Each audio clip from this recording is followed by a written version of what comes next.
Yeah. Look out your window. Knicks fans is on your block. Y'all know the Knicks run the city. Pull them shades back. Look out your window. Look down there on the block. That's Knicks fans right there.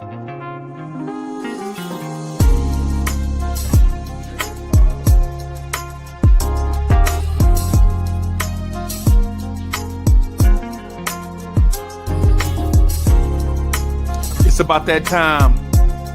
It's about that time of the week where you get ready for your work week with the man that is so smooth he does not require a chaser. Your main man, the real, still the real Anthony D.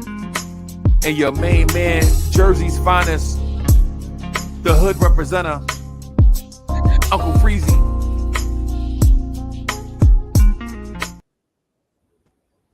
Yo, party people in the place to be, what's good? You know who I am, and you know who he is. The man that is so smooth, he does not require a chaser. Still, the real Anthony D is in the building. Salute everybody. AD, what's good, bro? Good morning, Knicks Nation, NBA Nation. How we doing? How you doing, Uncle Freezie? Shocked! Shocked, bro. I think that trade woke me up out my sleep.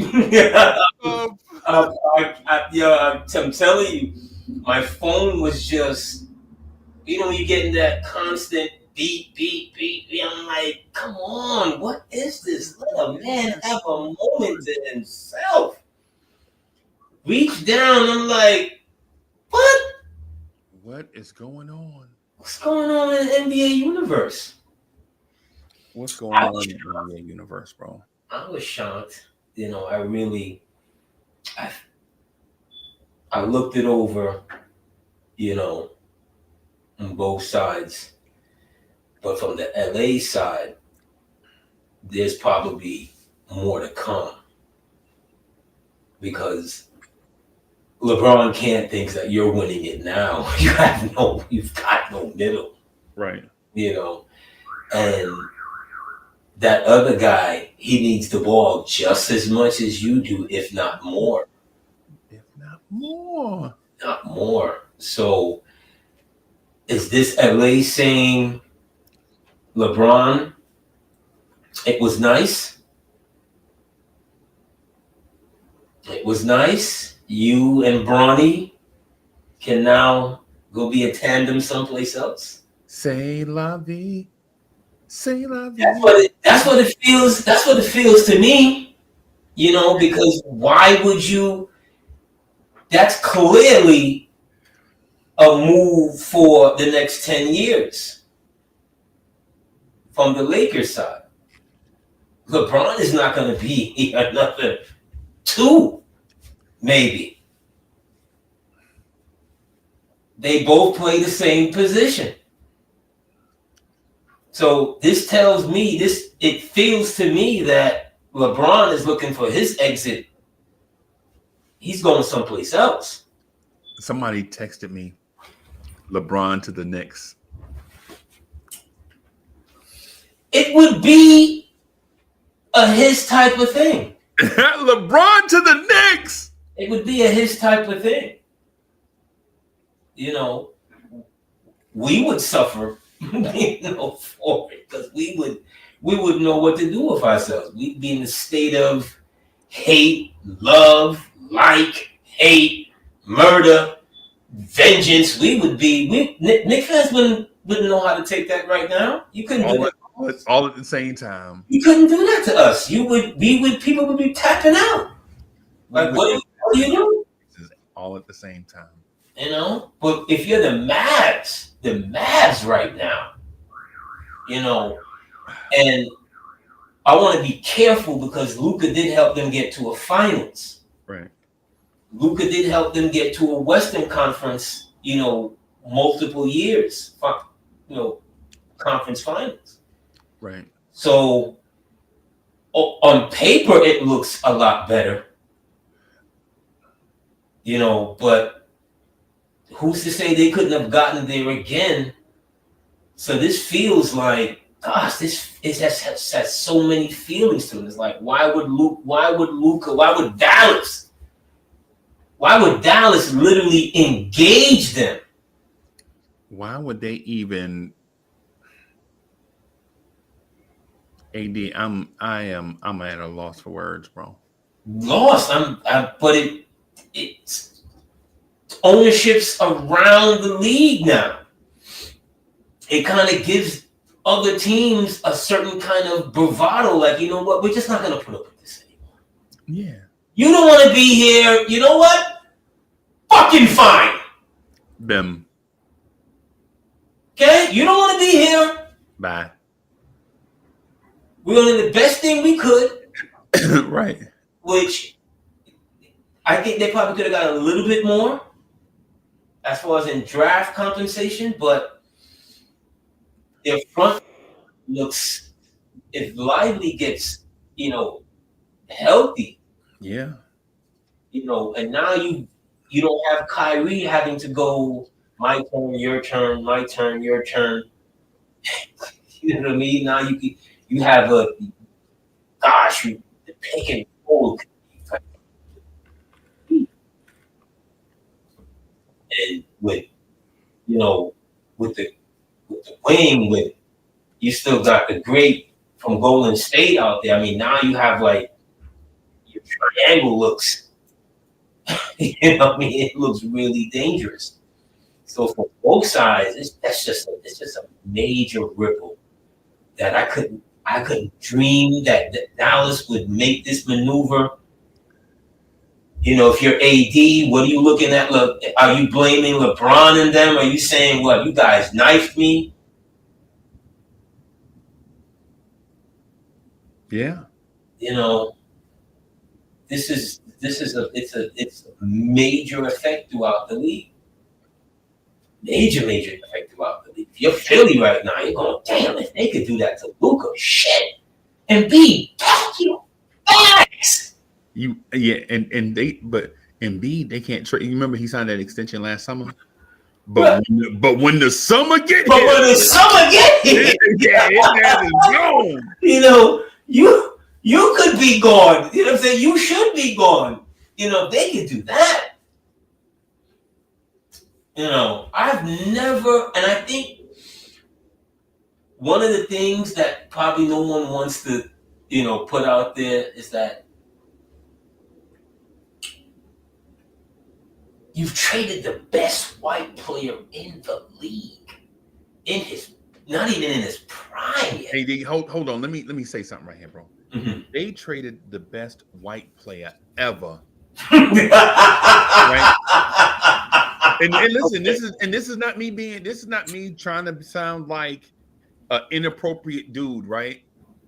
Bro, to me, Larry Bird wasn't this good before he was 25, bro. I ain't even gonna front. He was great, but Luka can do it all, bro. Jerry West could do it all, and Jerry West played before they started tracking stats and all that stuff. So you don't know how good Jerry West was, right? But bro, like I don't think steals was an official stat until at the end of Jerry West's career. People were saying he was averaging like 5 steals, 6 steals a game, right? Bro, I'm here to tell you, Luka is not just the greatest white player, bro. I think he was on an arc to be the greatest NBA player ever. That's how I feel about Luka. I feel like, what if the Chicago Bulls traded the 25-year-old Michael Jordan to the Knicks? That's the way I view it, right? But you know what also shocks me and rocks me at the same time? I think the era of a valued big man is over. Oh my God! Right, and the reason why I say that is because Anthony Davis was included in the trade, and people are like, "Yo, you could have got more for Luka." Anthony Davis, bro. He a Hall of Fame NBA champion. Yeah, And we like, is. yeah, they didn't get enough. He is. Maybe, yeah, he is. I need to back up. I need to back up. But I Not want just to. you. I'm saying that's the consent. That's what everybody's been telling me, right? Not just you. It's because it's because of what you mentioned about Luka. But I'll go back a little bit. I don't think he's the greatest white player I've ever seen. Because before 25, Bird already has 2 chips. Okay. Dos. Bird already has an MVP. I think he has 2. Yeah, he got 2. I think it's 81, 82, He has back-to-back MVPs. Yeah, 82 and 83, yeah. Right? We don't even want to talk about Bill Walton's, what he averaged against Philly in the finals. You know, he averaged 27 and 22. Let that sink in for a second. You know, 27 and 22. Yeah. Light work. And I'm not even mentioning his assists. Light work. But Luka, for this generation, you know, he does everything. But here's the thing with Luka, and I said it when I first saw him, is that in order for him to be on that mountaintop, that echelon, he has to take his conditioning in really serious matter. He never did. Luka looks like he eats a burger in between plays. He looks like he goes into the locker room and has a shake. On top of that, he may be ordering. No, but look at Luka. He's not as bad as Embiid because he's here every night. But when we've seen the best of the best, Magic, Mike, whoever, the best of the best, you never questioned Karl Malone. You never questioned their condition. You just looked at them and was like, he in shape. Yeah. You know, he in shape. Luka doesn't give you that. Right. The new management that brought in Kyrie and so forth, and I would love to chat with Rel on this. I talked to him last night, man. You talked to him last night? Right. We need Rel, pop up. Right? They started not liking what they saw in him for some particular reason. He feels everything. No, he can't defend. Okay, we get it. But he feels everything. Where did the love go? For someone who's 25 years old. After the love is gone. After the love was like, what happened? It's a lot of stuff to talk about, man. It's a lot. It is. I mean, I can't say this might be the first time I've ever been literally shocked at something that's happened in the NBA, player transaction wise. Like, I'm absolutely floored. Because and you know why I think as well? I think the league needed this. The league needed this kind of jolt. This kind of everybody's talking about it. Buzzing, yeah. They needed this. They really did. When you're out here begging Caitlin Clark to come to the 3-point competition. Yeah. The league needed this. Yeah. Dear God, man. Somewhere David Stern is rolling around in this realm like, what? Yeah. Yeah. What? What next? Suit up for the Pacers? What next? Bro. What are we doing? Just want to say this for the folks that absolutely can't believe it. Oh, definitely. Okay, thank you. So for the people that absolutely can't believe it, this is what it felt like when the Yankees signed Reggie Jackson. Right. When the Yankees signed Reggie Jackson away from the Baltimore Orioles, right? People were like, I can't believe the Yankees get everybody. Yeah, this is what happened. Yeah, I remember when the Lakers signed Shaquille O'Neal in the summer of '96. This feels more like that. Yep. This feels like, you know, yeah, this feels like that, like the league is rigged in a way. I don't think the league is rigged. It should be. But If it this keeps feels viewership, crazy. if it keeps viewership, that's what we're talking about. Yeah. Like I said, when you're starting to be desperate, you trying to catch the ladies' wave. Right.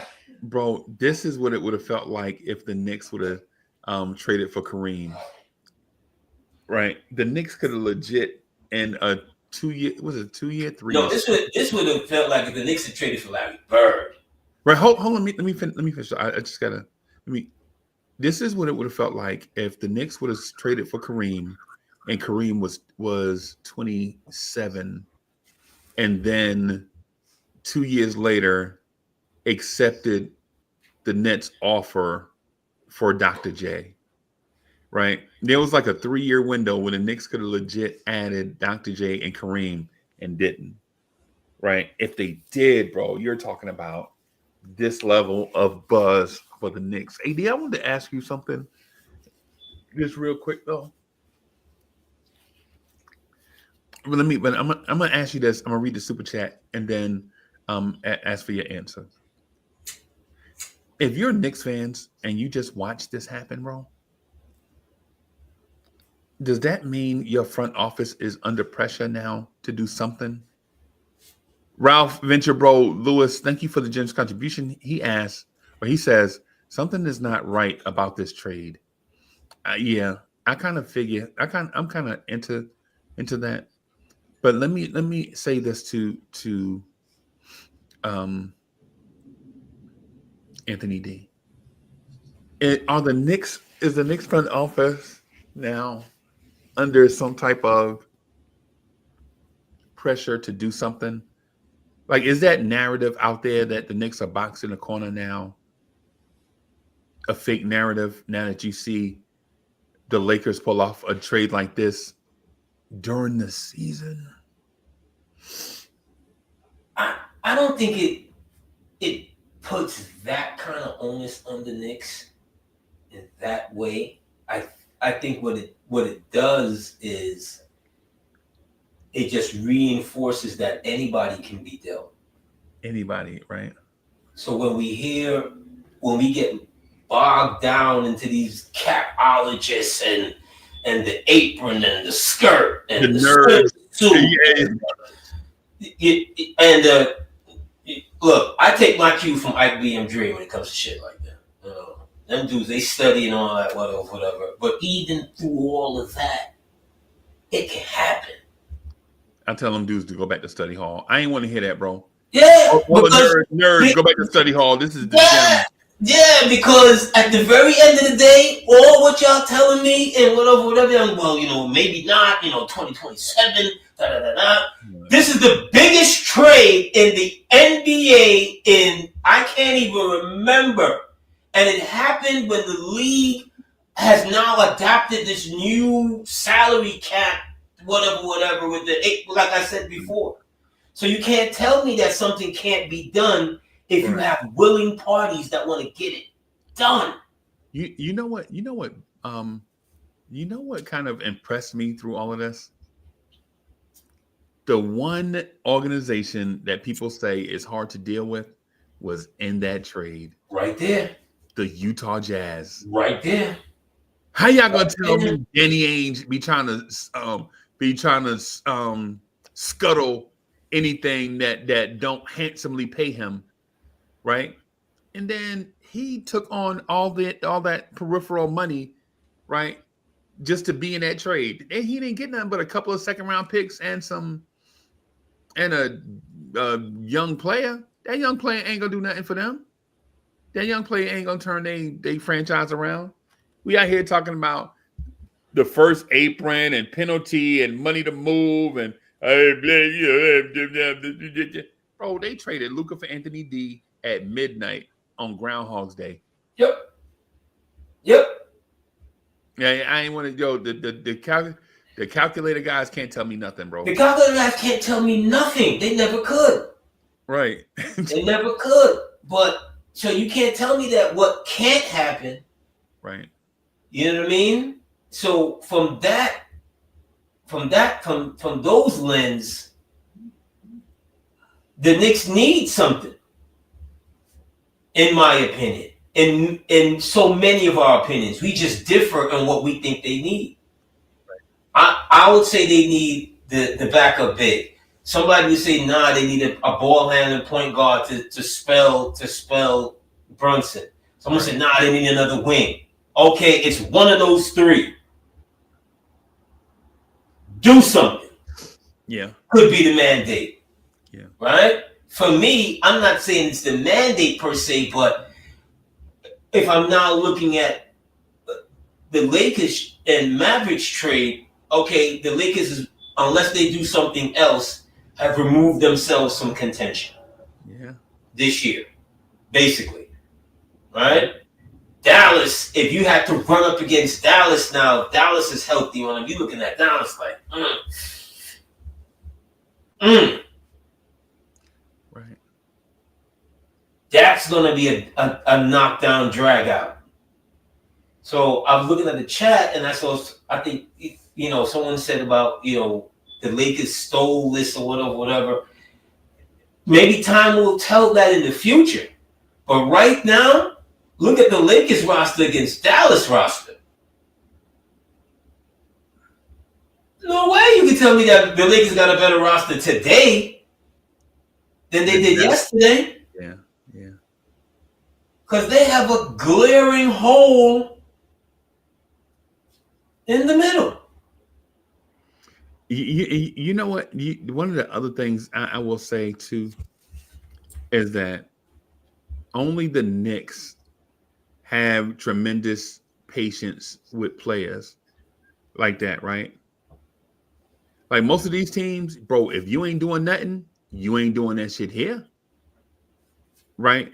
Like only the Knicks will let like dudes go on and on and on and on and on and let us talk about it and let it go on. And remember RJ Barrett? Remember RJ Barrett struggles up and down?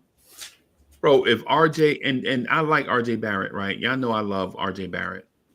I used to, when Sim Show first came on, I used to be on Nothing But Knicks talking about how the Knicks should tank for RJ Barrett. I remember that. I loved RJ Barrett, right? I remember RJ Barrett got here, and then all of a sudden, like 2 years went by, and then you're like, wait a minute, this dude ain't improving. Right then, another organization would have been like, yeah, we ain't got no time for that, bro. You got to get your ass out of here. But the Knicks just let that thing go on and on. Every year, RJ come back, right? Beginning of the season, he looks slow, he get in a groove, and then he, you know what I'm saying? And no disrespect to RJ, because now he balling, right? And I don't know if it was the environment he was in and now he in a different environment, or if he just had to grow up. Because sometimes, young people sometimes just have to become a man, right? And so, yeah, we watched it, but the Knicks, bro, and I'll give another example. Mitchell Robinson being hurt, coming back, such and such. Another example, Julius Randle. You see the same things over. Teams generally don't have patience for that. That's why that's, in my opinion, that's the reason why you saw Luka get traded, right? But the Knicks, we like, we're going to give people 1,000 million quadrillion chances, right? But even the Dallas Mavericks, like, bro, this has been happening for 2 years. We moving on. Yeah. And they found, the perfect team to make that move. Not saying it couldn't have been made someplace else, but Luka was only going to go to maybe 2 other teams. Right. See what I'm saying? Because his people, they let you know, no. We like LA. You know, basically we like California, but we love LA. You know what? Go ahead. Somebody told me, a little birdie told me, that is not a fan of Dallas or the Knicks. A little birdie told me that the Knicks should have traded for Luka instead of Cat. Like they knew this was coming, right? Like things like this don't happen overnight. So they were like, yo, when the Knicks traded for Cat, Luka automatically wanted to go to LA. Like the Euros would rather be in New York or somewhere like that. But then when the Knicks got Cat, that opportunity is off the table. So now Luka got to go to not just to LA, right? Not to the Clippers, but to the Lakers. Because LA don't mean Clippers. LA means Lakers, bro. Yeah. Right? Chat, what do y'all think? Y'all think because I think everybody lying. I think Anthony Davis wanted out of LA. I think Luka wanted out of Dallas. I think LeBron wanted Anthony Davis out. I think the Mavericks wanted that man out. I think the Lakers wanted Anthony Davis out. Right? I think everybody in the league knew that it was time to move on. And for them to say, I'm shocked this trade happened. Well, you ain't shocked. How you shocked your front office working on a deal like this for 3 months? 3 months date back from January, December, November. So this has been going on since the beginning of the season. How y'all shocked? Ain't nobody shocked because, bro, the NBA takes pride in having reporters report on rumors every day. Every day your phone be buzzing with rumors. Every day. And for everybody to say, man, I'm shocked. I never saw this coming. I would never have thought in a million years. Nah, bro. Yeah, I mean, the players internally, I think they know something is going to happen.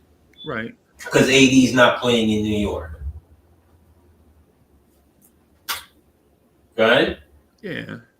You don't need him to play in New York because why? You don't need him to get hurt unnecessarily.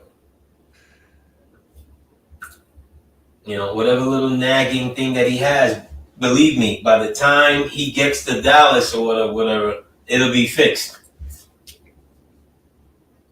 You see what I'm saying? But yeah, it's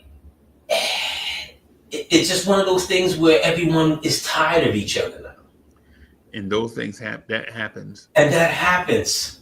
You know what I mean? Like LeBron and AD, that wasn't a failure. They got a chip. They got a chip. Whatever you think about the pandemic chip, it's still a chip. Right. You know, they got him at what? When did they trade for AD? But AD was what, 27? Yeah. Something like that, 26. They got him smack dab entering in his prime. Imagine that. But that's but that's the Lakers' history, especially for bigs. Right. You know, that's just what they do. When it comes to bigs, if you tell me right now that Wembanyama will be a Laker in 3 years, I'll tell you, that sounds about right. Yeah, that sounds about right. Sounds about right. Because that's what they do when it comes to bigs. They plot, scheme, backdoor. Because if you look at their history with the bigs, you want to tell me that all of these guys just wanted to come to you just because of, you know, the orange blossoms or whatever? No, you're cajoling. You're working this angle. I respect it though. I absolutely respect it. Absolutely.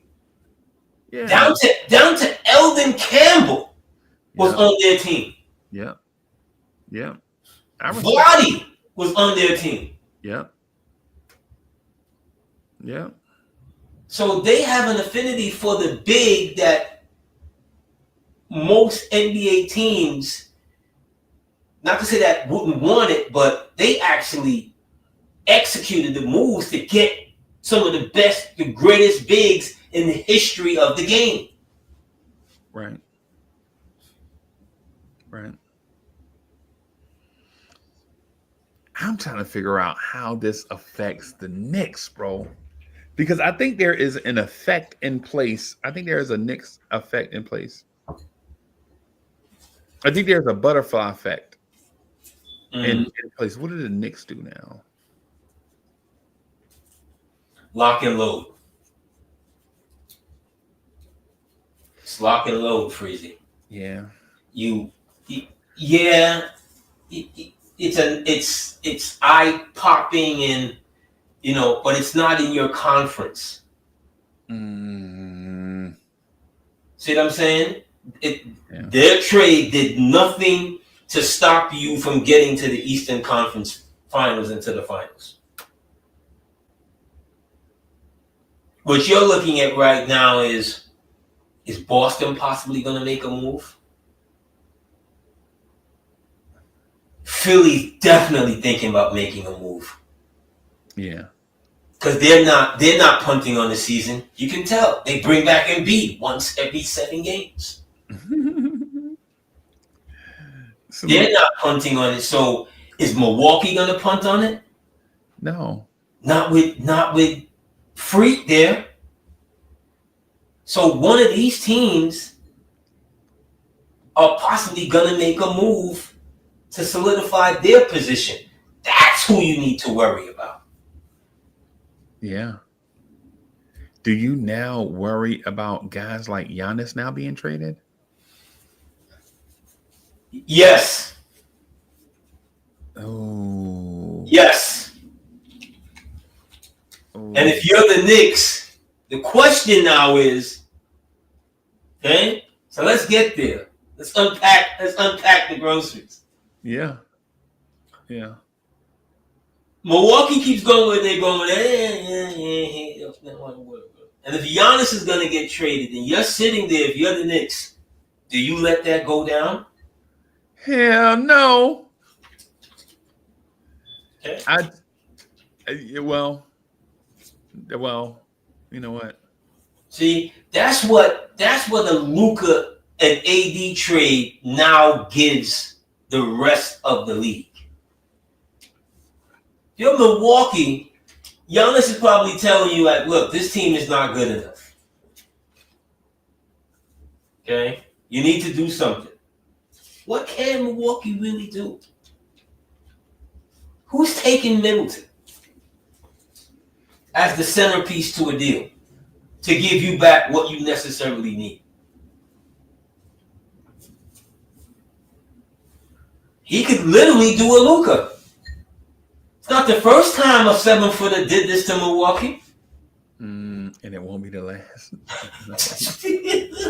At least Milwaukee got a couple of chips out of it. Right. Yeah, they get If you're Leon Rose, do you now press that all hands on deck button to Milwaukee? Hey, bro, y'all ain't going nowhere. Giannis gonna leave this summer. Yeah, but y'all may as well get something for him. Knicks fans, you see how the conspiracy theories go now that Luka's been traded? Yes. Do you now go out there and press the Giannis button? You have to keep an eye on it. You would absolutely, because if Milwaukee comes to you and says to you, in the centerpiece, I'll take either Bridges or OG. What are you gonna say? No. Man, I give them Bridges and OG. And so Mikal Bridges is growing on me. When I say I wasn't a fan of him, I'm not saying I disliked him. I'm just saying I was neutral to Mikal Bridges. I always liked OG Anunoby from a distance, right? I always liked OG Anunoby from a distance, right? But I give them everybody in our starting 5 except for Brunson. Everybody. No, I'm not trading Cat. Yeah, I'm not trading. I'm not trading. No, I'm not trading Cat. I'm trading Cat. That's just starting. That's starting all over again. I'm not trading Cat. It's starting all over again with Brunson and Giannis. Yeah, I'm not doing that. I'm not. I'm here for it. I'm not doing that. That's pushing back our objectives at least another year. With Giannis? Yeah.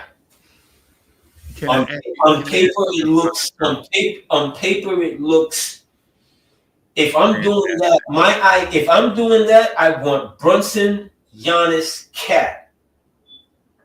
Right? If I'm doing that, I'm not doing that to then restart, because if I need for Freak to come in and kind of blend his way into that situation. If I just and gut the heart of that, I'm starting over. You ain't starting, bro. You got Mitch. Starting over. Oh, Jesus Christ! You got Mitch Robinson, bro. You got off in my mouth right now, Mitch Robinson. Nah, man. See, bro, the Mitchell Robinson conversation is so unfair. It's like the people that love Mitch, they are legitimately unreasonable. You can't it's like talking about Frank Ntilikina, right?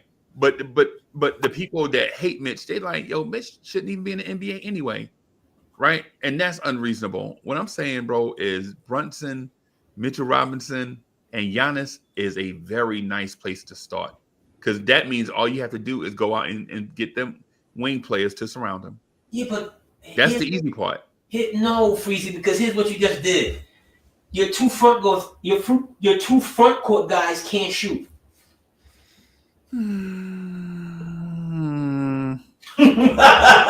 me help you out. Good point. The two front court guys can't shoot. Good point. Yeah. So what Knicks fans get pissed off with Brunson about from time to time of shooting too much or whatever. You don't think he's going to shoot a whole lot with those two guys?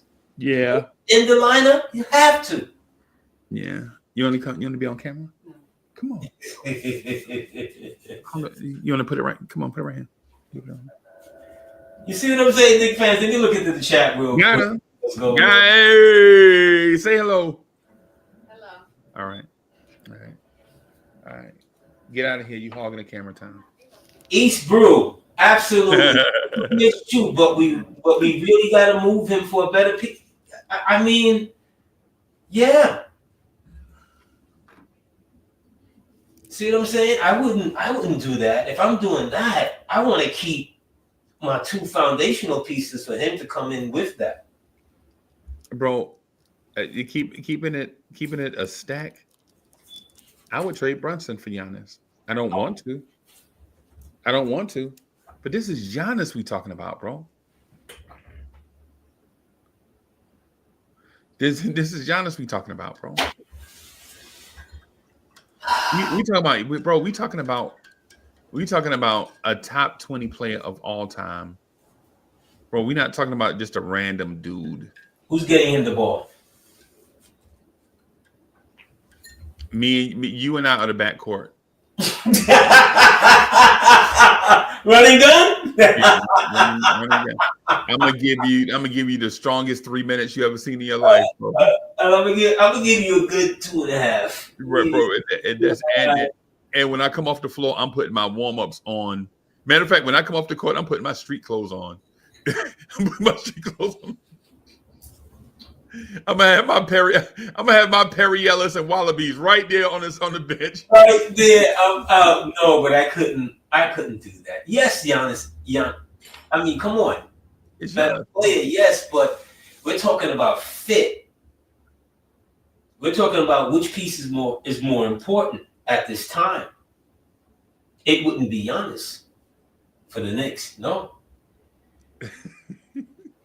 It really wouldn't be. We would sit here and we would love it for a hot second, and then all of a sudden, all of our doldrums would come right back. Yeah, that's right. You know what? We would be right there thinking about, oh my God, what happened to the point guard position? Right. Yeah. No, you're right. You're right. I forgot the fan base we talking about, bro. If you bro, If we had to watch Deuce and Yannick, we would be like, what the hell?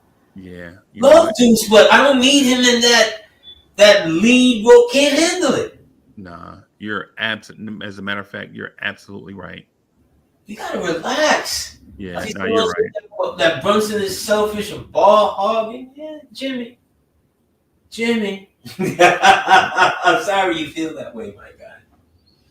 So sorry you feel that way. Take a look at what the point guard situation was before Brunson. No, you're right. You're right. We were on here last week talking about Elfrid Payton and how the fans were coming for that man's. They were coming for his seed. Yes. Yes. Yeah, you're right. That's how bad Knicks fans felt about the point guard play at that time. We don't care, bro. We don't care. Yeah, we don't. So to rip that up to bring in Yeah, you're right. You're right. You're right. But I'm definitely intrigued by. Would I move OG and Bridges together? Yeah, I would. Bruh. I absolutely would. Yeah.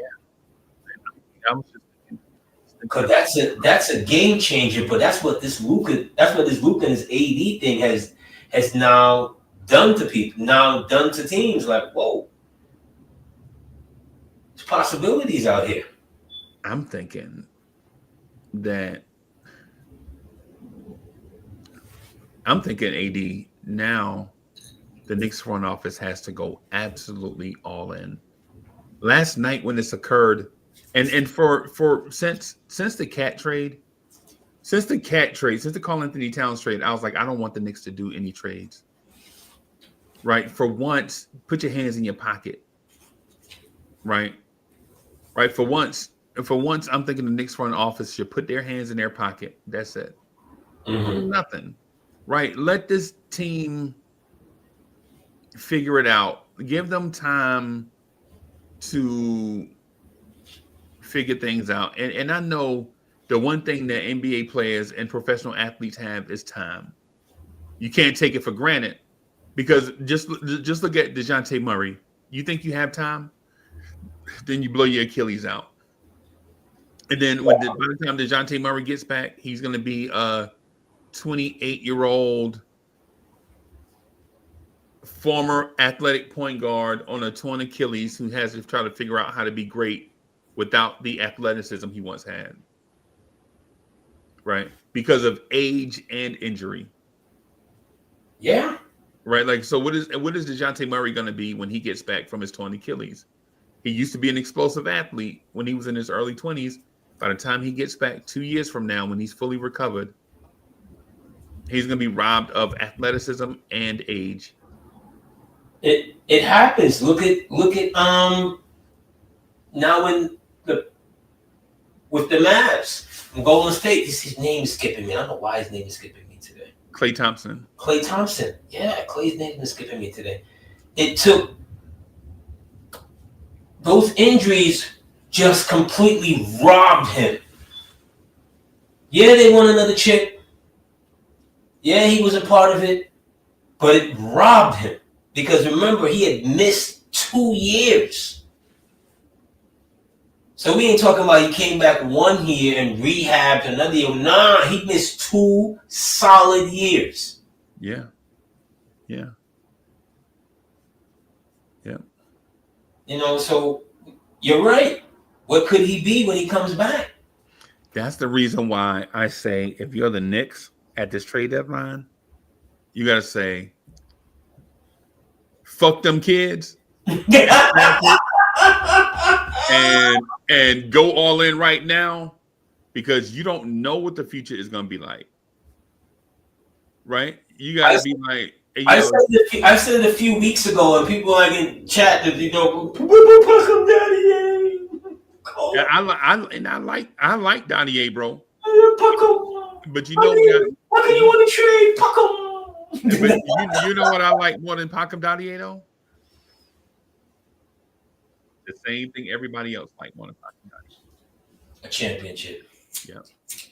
Yeah. Yeah. Yeah. You I'm sorry. And see, I'm not in favor of a trade, but if I'm Leon Rose, the decision is on him and not me, right? Right. So it's easy for a YouTube celebrity, content creator, show host, whatever you want to call it, to surmise what he would do, right? But when you're in that hot seat and your livelihood depends on, or not his livelihood, but your reputation depends on what you do next. If you're Leon Rose, you got to go all in, bro. I've been saying it. What do I care about Pacom Dadier? Tyler Cole, what do I care about those pieces? That man's name is fly though. That name Pacom. That's the flyest name I've ever heard. Bro, babies. But you got to be smooth though. You got to be smooth with it. You can't just be like a geek off the street. Pacom. I'm Pacom, baby. No, you got to hold out the. Yeah. I'm Pacom. When you leaning at the bar trying to holler. Yeah, oh, for real. Trying to holler. Tell her Pacom said that. Yeah. You know what I'm saying? When you write the note, you got the right. Yeah. Yeah. Yeah. But that right there, Pacom, you can take all of that with you. Take it all. You can take all of that to Milwaukee. Yeah, take all of that to Milwaukee. Take all of that to right now. Right. Let me ask you right now, and I don't know if you hit this before.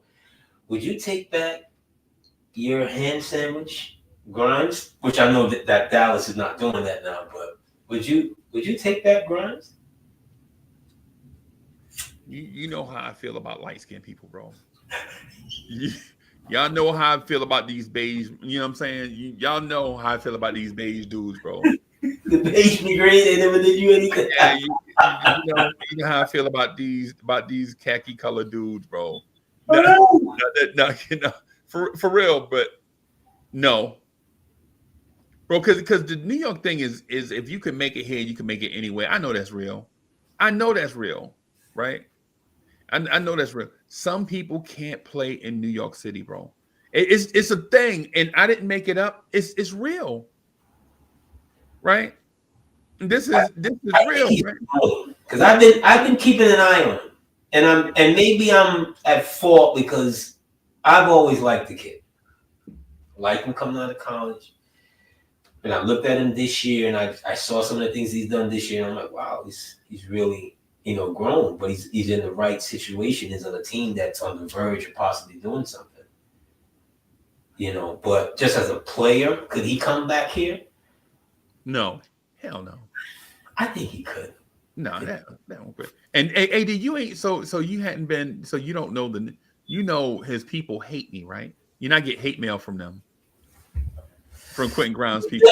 You dubbed the man a ham sandwich because he's a ham sandwich, bro. That's hurtful though. Who wants to hear their loved one? I can go get a 6'4" above average defender that averaged 9 points a game from any shit. The Knicks believe the same thing. They went out and got another beige dude to do the same thing he doing. Laundry Shamet is doing the same thing Quentin Grimes would have did. Yeah, but Landry don't got the, because of the shoulder, and he's really fighting for his NBA life right now because he probably should be on the injured reserve. He probably should be on the injury, right? Because you don't come back during the season from an injury like that. So that's a test. That's a test to his fortitude, and it's real out here when you're not one of the top guys. The Knicks are loyal, bro. That check is real. When you're not one of the top guys, that check is real. So you're gonna take some chances, bro. That's what I'm saying. That's what I was telling you earlier about how the Knicks are overly patient with people. See how patient they are with Landry Shamet? Landry Shamet shouldn't be here, bro. They should have legit just signed somebody healthy, just brought up somebody healthy and put somebody healthy in that spot. But when the Knicks like you, bro, they loyal to you, bro. Well, don't get me started. You know, when they gave out the Christmas checks a few years ago in the summertime, you know, don't the Christmas bonus is in July. But I think we're eons away from that. That's not what this management here today. I don't think this management was just gonna keep you around just because they like you. And I think we're gone from that. But what we're talking about with this management here today is, does what happened last night make them want to go in and pull that deal? Yeah. See what I'm saying? Because I'm sure there are deals on the table. Smitty, I've been seeing with Smitty. Smitty, I see what you've been putting in the chat, bro. I'm with you. It's just I gotta get me AD. We on how you can't have like 5 conversations. How does campaign get 5 minutes? Right, and that's the thing. Only deserve 5. And so that's the thing, bro. Him and Shamet can't play. Shamet has ruined our chemistry. It's not his fault, but every move you make is not going to be a perfect fit.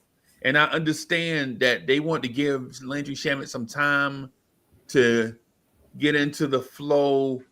But Cameron Payne was averaging 13 points a game off the bench. They bring in Landry Shamet. Now Cameron Payne can't even play. Well, you see, what do we want? 2 weeks ago. Justice.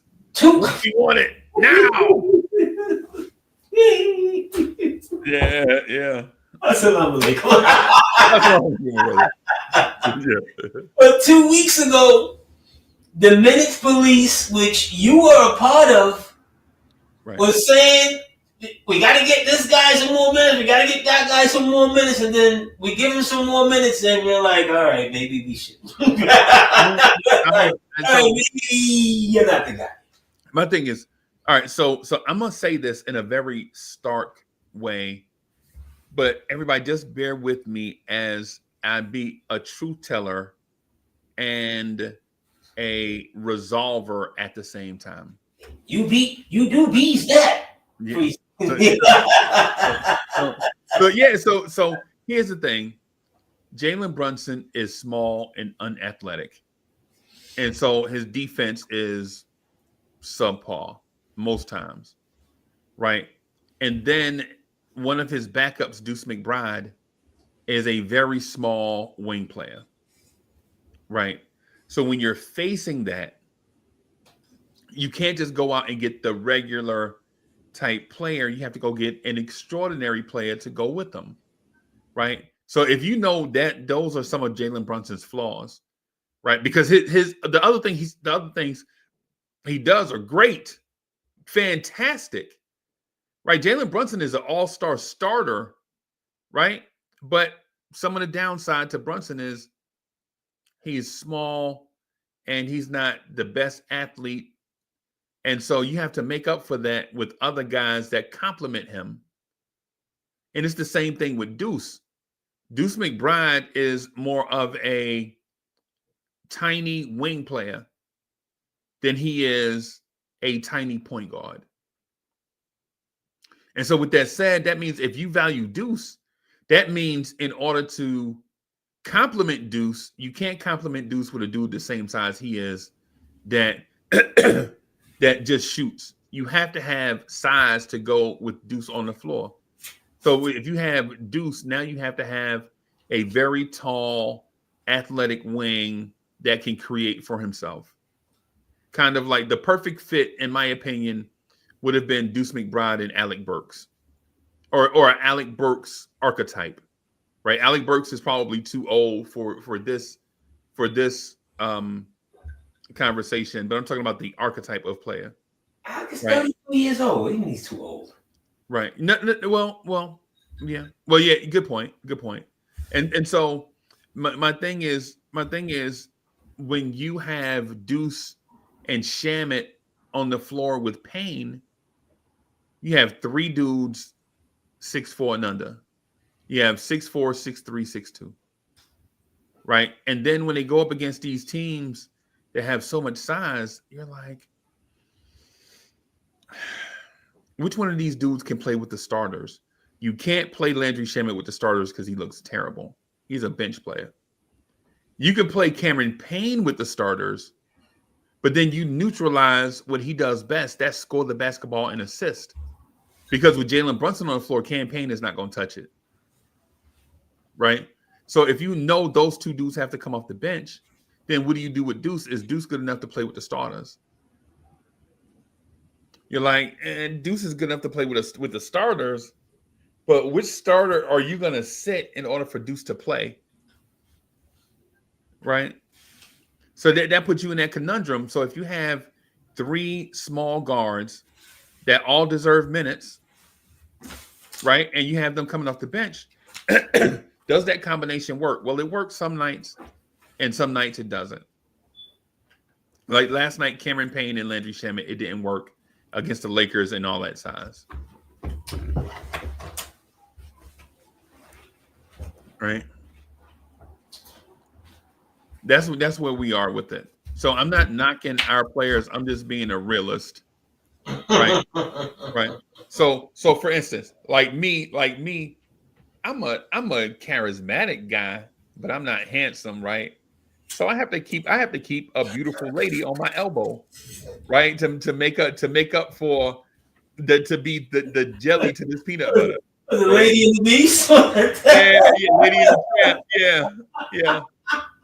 You feel me?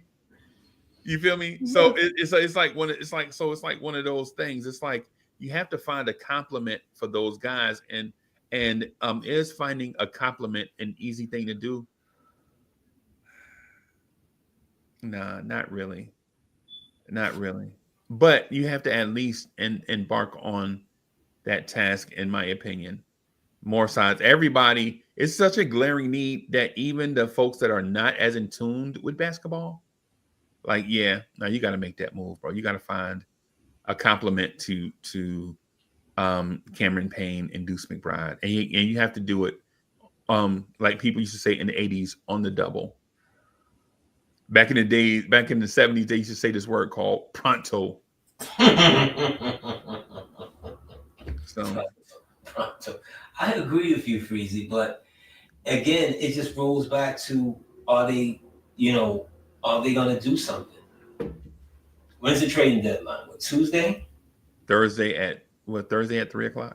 Thursday. Okay. We'll see. Salute to some of my peoples in the chat. I see people rolling in. Yeah. Gloria B. Well, David, you've been here. Old head, salute. Old head, that's our guy, bro. DSJ in the chat. I mean, in the building, salute. We just have to do something, I believe. We just have to do something. Yeah. But again, from which one of those angles, from which one of those positions do we think that we need? Again, I think it's the backup big. Right. I think it's the backup big. You get the backup big, your lineups now a little more different. Because here's one thing I've noticed recently with Precious Achiuwa. His ball handling for a 4 has gotten so much more eye-popping. Right. Like, this dude can legitimately take it, put it around his back on the break, catch it, 1-2, dunk. Right. If you can get, or more of that when Mitch comes back, now you're looking at him more as he can be more wing. So if he's more wing, I don't need Landry Shamet. See what I'm saying? Because defensively, he's 6'8". Right? I can put him on a wing and not. When they were putting Shamet on LeBron last night, good God, yes, that's LeBron, and he was trying his best and hardest, but when LeBron turned to shoot, it was like, who is this guy? Right. He wasn't even in the picture. Not in the picture. Yeah. I mean, he's literally there because he's doing his best or whatever, but he can't get the LeBron shot to to disrupt it at all. That's why I'm saying we should be playing Pacom Dadier in those minutes. No, I'm thinking you could, especially when Mitch comes back, you can get away with Precious in those minutes. No, AD, look, you didn't hear what I said. I'm talking about now. Mitch ain't back right now, right? Mitch ain't back right now. You're talking about giving Pacom those minutes, right? He should have been playing. Landry Shamet should never have touched the floor for the Knicks, is what I'm saying. Defensively, he's not where Tibbs needs him to be. AD. This man is better than Landry. Remember, Landry Shamet is a shooter that's trying to play defense. The reason why Landry Shamet was signed is for 3-point shooting. He has never been a defender. Now he's going out there trying to be a defender, and sometimes it looks really impressive at times, right? But Pacom Dadier given the same chance. Pacom Dadier was locking dudes up in summer league. Now I understand the summer league, right? But if he showed you the potential off the rip to do that as a 19-year-old dude that had just turned 19, you could have been doing that since the beginning of the season, and you wouldn't know. There's no telling where he'd be at right now, right? But that's what under the bridge. You can't rewrite history, right? You just can't. I got to allow Tibbs and his assistant coaches the feather right there because they see him on a day-to-day basis. Right. You understand? They see what he understands in the concepts and the defenses and so forth. And it's a lot to ask a veteran team to now pull up a young dude who may not be ready. It's not like we didn't see Pacom at some pieces. We did. If I'm looking at Pacom Dadier right now, Freezie, I'm gonna give it to you 100%. It's for one reason and one reason only. It's to trade him. Right. I'm putting him out there right now, and I'm gonna possibly sacrifice a win. Do you know what sacrificing a win is to Tibbs? It's like pulling a bone away from a dog. Bro. He ain't trying to do it.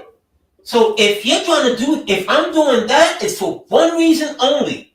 It's to show some of the team that, yes, he's the first round pick. He wasn't a bust. He wasn't whatever. And away we go.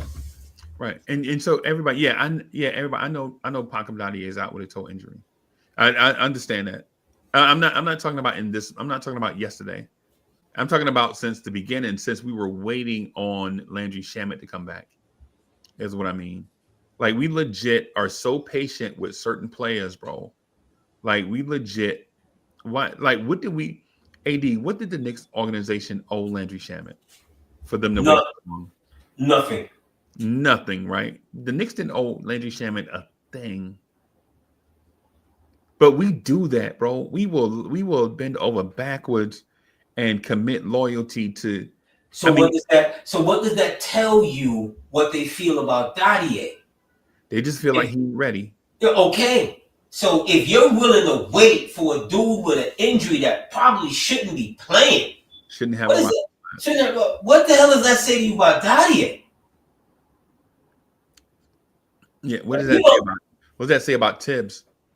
Because it's not like Landry Shamet is a stopper. Landry Shamet is not a stopper. Right? He's just a guy out there giving effort.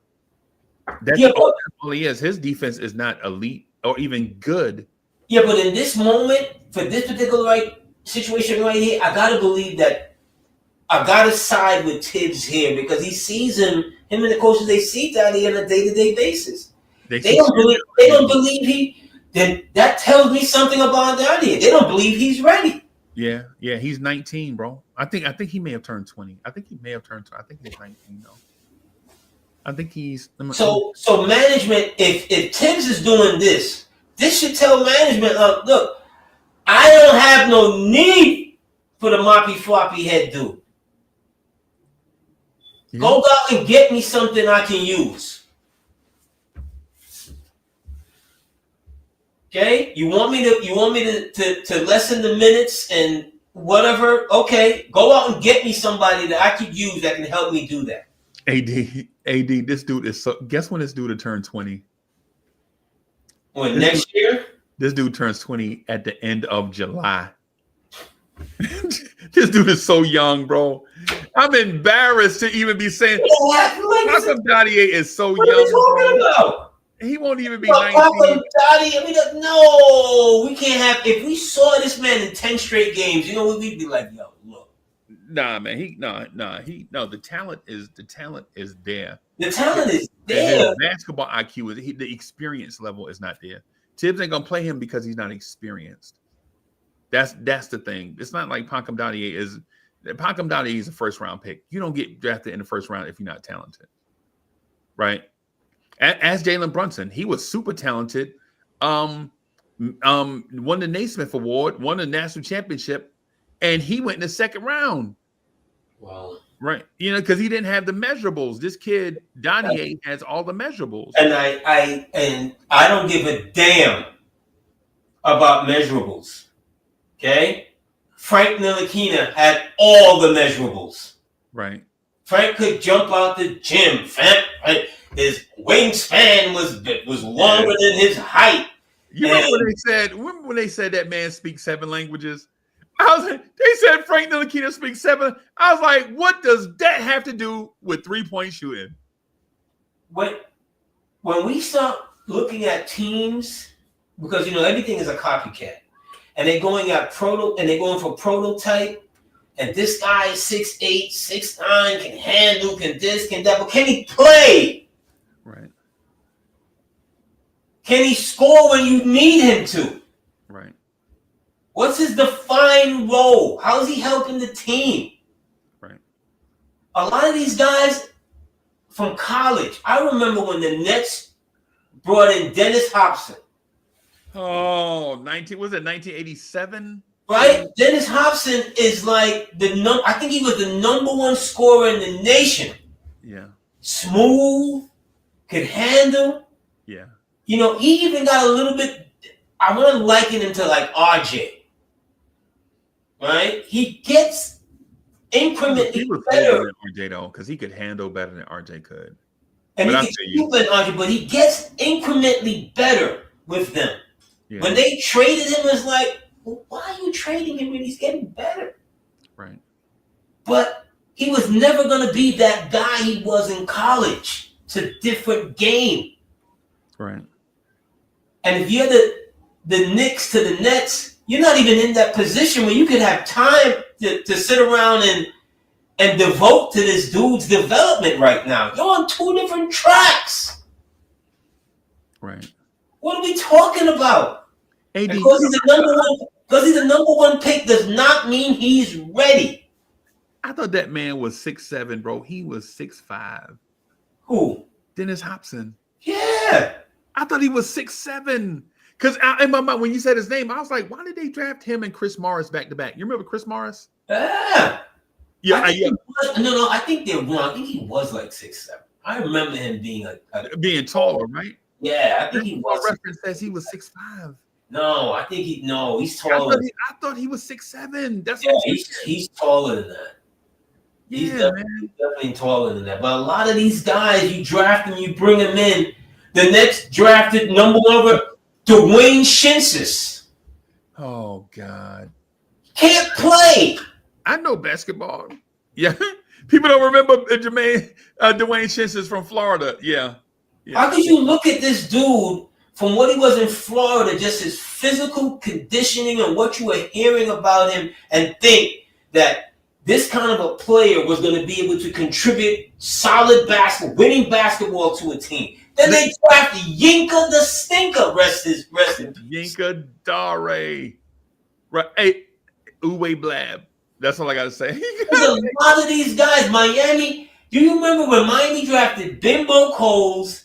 Then they drafted Harold Miner, Willie Burton. They had all of these young guys. The icing on the cake was they drafted Khalid Stoudemire. Remember Khalid Stoudemire out of Arizona? Yeah. But AD, let me tell you this. I have a Chris Morris story, right? So AD, it is weird, right? So Chris Morris, great guy, right? he hosted an all-star event at a place that I was at, right? And at this time, I was on my way to be the Green Street heavyweight champ, right? And I know it twice. Two times. I got the raggedy trophies in there, bro. I need to bring it on camera one of these days. Bro, you ain't want to see them. Yeah, man. But yo, Chris Morris gets a breakaway, right? And I'm back there by myself, and I'm like, in my mind, I'm like, I ain't gonna let them dunk on me. You crazy? You crazy? So AD, he take off, and I legit Ronnie Lott him on the hip. Bam! That man hit the ground, and he slide, and everybody is like booing me, like, boo, what you doing? Yo, Uncle Freezie, you. And people like walking on the court, you know how it's crazy, right? People legit, we in like this big gym, and they was like, yo, what you doing? And I was like, man, he ain't about to dunk on me. And it was like, and Chris Morris sucker punches me, right? It's like I can barely feel it, right? I can just feel it like, and I'm like, no, he didn't. Man, I legit run at Chris Morris. Somebody, like 5 people grabbed me and tackled. His people grabbed me and tackled me, holding me down, and like 10 people holding him back. And people, Uncle Freezie, you gonna hurt him. In my mind, bro, I'm like, this dude ain't about to dunk on me. You know what I should have did? Like when we talk about this stuff. It's like, Uncle Freezie, why? It's a celebrity game. Nobody came to see you, bro. They came here to see Chris Morris. Facts. Everybody just want to see that man dunk in the open court. Facts. Ain't nobody coming to see you, Otis. They want to see you. Wish you could work it like me. Yeah, in my mind, I don't know what I was thinking. The AD, when he swung on me, though, I lost it, and then I thought, think about it, and like as time go by, I think about it. I'm like, man, when you 23 years old and you just 23, 24 years old, bro, it's like all this stuff. You know, it's because crazy. make no doubt, or let there be no doubt, you was Otis in this situation. You was definitely Otis. But AD, I was the reigning Fort Hood Invitational champion. In my mind, I thought I was somebody. When you say it, it has such importance. Right. I was the reigning Fort Hood Invitational champion, bro. Heavyweight. I thought I was somebody. I thought legit people came to see me. Ain't nobody came to see you, Otis. Anybody came to see you. And then, after that, I was still mad, and he still be like, yo, you know, you could have hurt me. You could have in my career. He's like saying these things all crazy. And I'm like, you let these, I'm gonna end you right. I'm like, bro, if you didn't have 15 people in between us right now, and then, but the thing is, that was all my fault, bro. It was all my fault. And the more I think about it, the stupider it sounds. Like the more I talk about it, the stupider it gets. Right? But yeah, man, that's my that's my Chris Morris story. And I hate that I have these. I hate sharing these interactions with y'all because when I do it, I sound like such a loser. Like, you sound like such a loser when I tell you, like remember I told you I got beat up by Terrell Biggs? Yes, right? You did. Chat, I told Chat, when me and AD first met, I told him I got beat up by Terrell Biggs, right? And I was telling him because I was frustrated and mad, right? And then I was looking at AD face, and AD was looking at me like I was an idiot, and I was like, you know what? I was an idiot, and I didn't know it. I was you lasted a round or two with a professional heavyweight, a gold medalist, bro. That's nothing to sneeze on. Because most people, you're not even lasting 15 seconds. Bro, I legit was so much faster than Terrell Biggs, bro. It was like just hit Terrell Biggs. and that man messed around and jabbed me in the shoulder, and I didn't see it coming, bro. And You was fast, all right. You was fast. shoulder, You was fast to the canvas. yeah, I was fast with the lip. I was fast in the mouth. You was Trevor Burbick when Larry Holmes jumped off the top of the car and kicked him in the head. Larry Holmes kicked me in the face. And he out here thinking he looked good. No, Trevor looked like an idiot for saying Larry something. Holmes looked like Captain of America, jumped off the top of a Cadillac and kicked Trevor Burbick like a with church shoes on. church shoes on. Church shoes. Yeah, that could have went all the way wrong for everybody. Everybody should have got hurt. Poor Trevor. Rest in peace, Trevor Burbick. Oh my God! I recently watched him getting annihilated by Mike Tyson again the other day. Yeah. You know, that's one person I don't ever remember seeing in person, bro. I don't ever remember being in the same place as Mike Tyson ever. I've been in the same place with Holyfield, but I've never been in the same place with Mike Tyson. I have. I've been in the same place with people like Allen Iverson. Yeah, Allen Iverson was like, thought I was like his somebody bodyguard or something one time. I was like, man, this dude is. I remember thinking I was not impressed by Allen Iverson at all. That's because he's 6 foot, maybe 160 pounds. In comparison to you, that's like your right leg. That's like your right comparison. I mean, like he's a little dude, right? Yeah. But yeah. So the front office is gonna do something? No. I think so. Okay. I have faith in them. I think so. I think they're gonna do they're gonna make the right maneuver. Because it's Freezie, it's championship for me at least.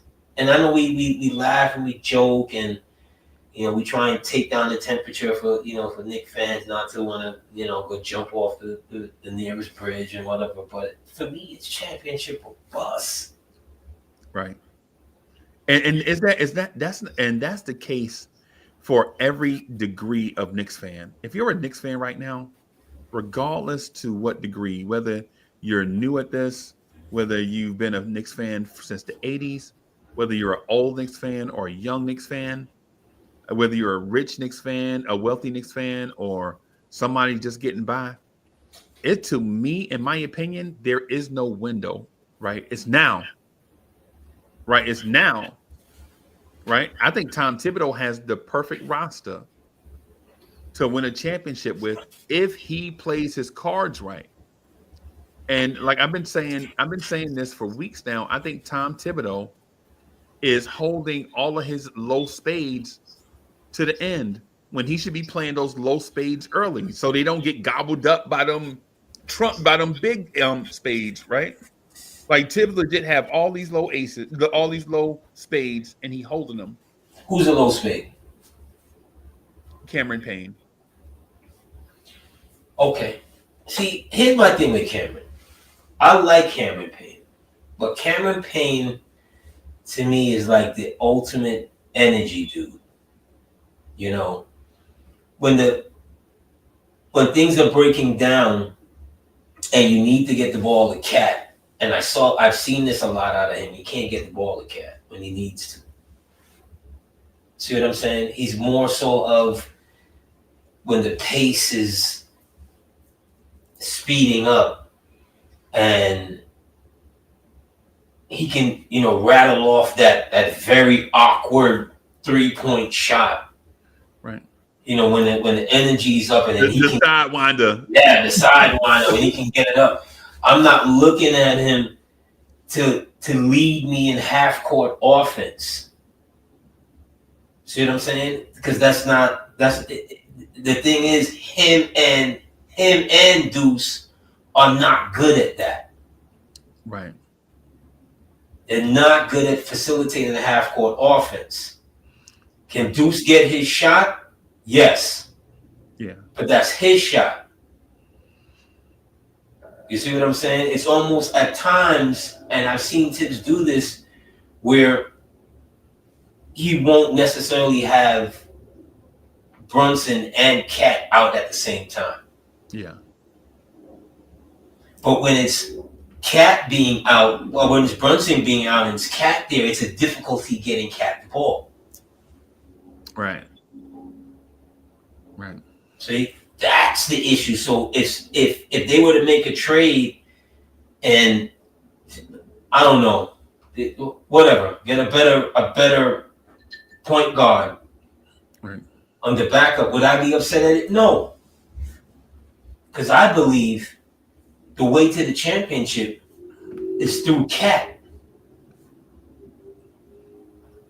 I would move him for Giannis right now.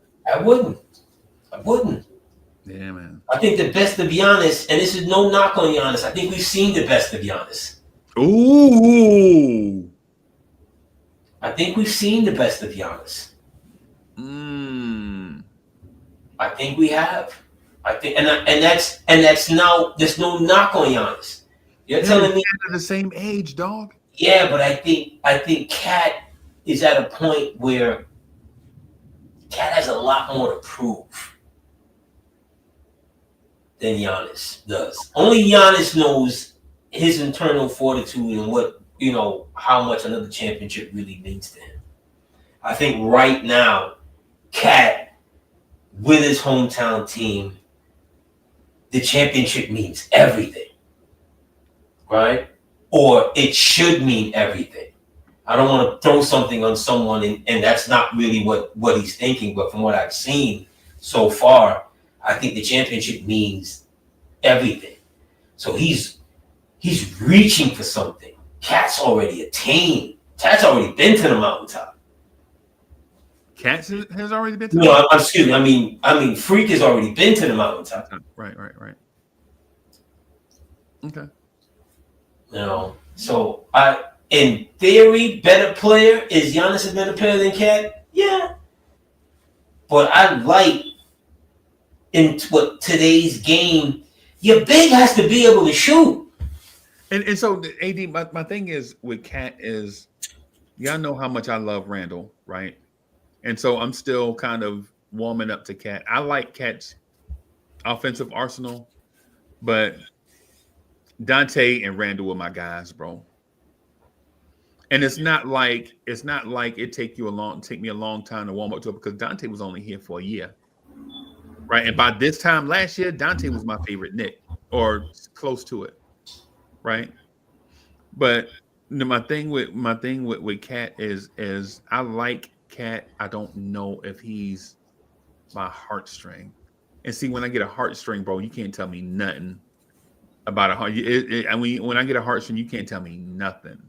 It's kind of like how Mitch is their heartstring, and you can't say nothing about Mitch, good or bad. As soon as you say Mitch's name, you do something to their spirit. Like I can say Mitch, and it just do something to their spirit. Why are you saying his name? You know? But look at Cat the other night, and I know what I said. Kind of brought some shockwaves in the chat and so forth, but. Look at Cat the other night. Not against LA, the game before. Okay. Against Joker. Right. In the fourth quarter. Cat wasn't particularly having a good game. Right. But it was one of those games where he just kept on, body shot. Right. And then in the fourth quarter, Cat looked like Ewing in the paint. Yeah. It was...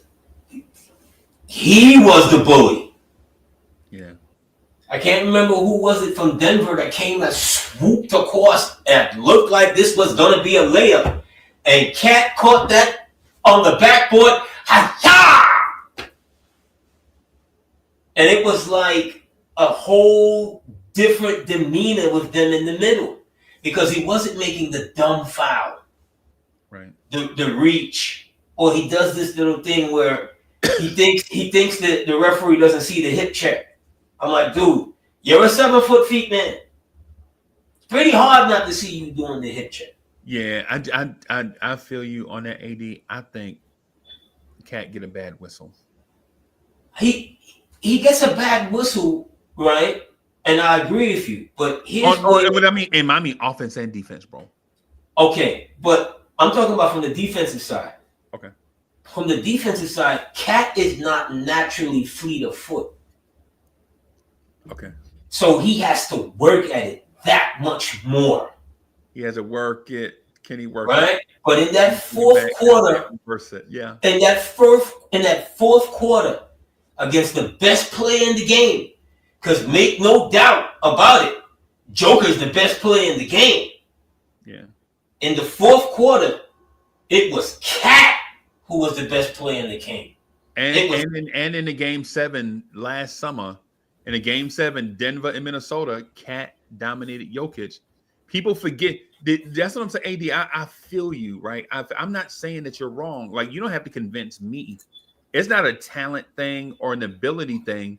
To me, it's just a me warming up to Cat being a New York. Oh, okay. Yeah, that's hurry up. Yeah, I know. Hurry up and warm up. I know. It's gonna be spring in a matter of moments now. Spring again. Yeah. Everybody knows. Yo, when Biz Markie did that song, bro, I was like, what is Biz? The record company make you do anything. But anyway. But it was catchy like a motherfucker. Yeah, man. Yeah. I gotta run, man. I gotta get my mom some lunch. All right. So everybody, thank y'all. Salute to Mom. Once again, we don't know where this journey started, but we know where it ended. It ended with you. Look for me and Freezie in the whirlwind. Garvey, everybody. Where's that thing? Oh, there it is. Yeah. Look out your window. Knicks fans is on your block. Y'all know the Knicks run the city. Pull them shades back. Look out your window. Look down there on the block. That's Knicks fans right there.